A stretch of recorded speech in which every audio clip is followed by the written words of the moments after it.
आज आम्ही गेलो होतो शेतामध्ये आणि शेतामध्ये जाऊन माझी खूप जास्त फजिती झाली, ते काय तुम्हाला पुढे सांगते. त्याआधी मस्त शेकोटी करत करत ब्रश करत होते, एकदम विलेज वाईब्स येत होत्या. सगळी कामं वगैरे माझी झाली होती आणि दुपारी अहोनी हे कलाकंद आणलं होतं, तेच खात मी बसले होते आणि यांचं इकडे गेम खेळायचं पण चाललं होतं.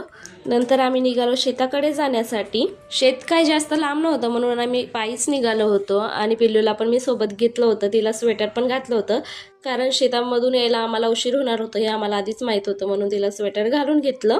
शेतामध्ये पाणी वगैरे दिलेलं असल्यामुळे जास्तच थंडी वाजते. शेतामध्ये आल्यावर आम्ही लगेच बोराच्या झाडाखाली बोरं शोधायला लागलो होतो, पण तिथं काय आम्हाला बोरं वगैरे काहीच भेटली नाही, सगळी बोरं हिरवीच होती. मी स्पेशली आले होते ही हरभऱ्याची भाजी घेण्यासाठी, जी की मला खूप जास्त आवडते आणि मला माहीतच नव्हतं या भाजीमध्ये ना पाय वगैरे पण खाजवतात. तर पिल्लूचे पाय वगैरे खाजवत होते आणि ती मला खूप जास्त परेशान करत होती. मग ती रडत पण होती, मग तिला मला असं घ्यायचं काम पडलं. असं घेऊनही ती राहतच नव्हती कारण तिचं पोट दबत होतं वाटतं. मग तिला खालीच ठेवलं. अशी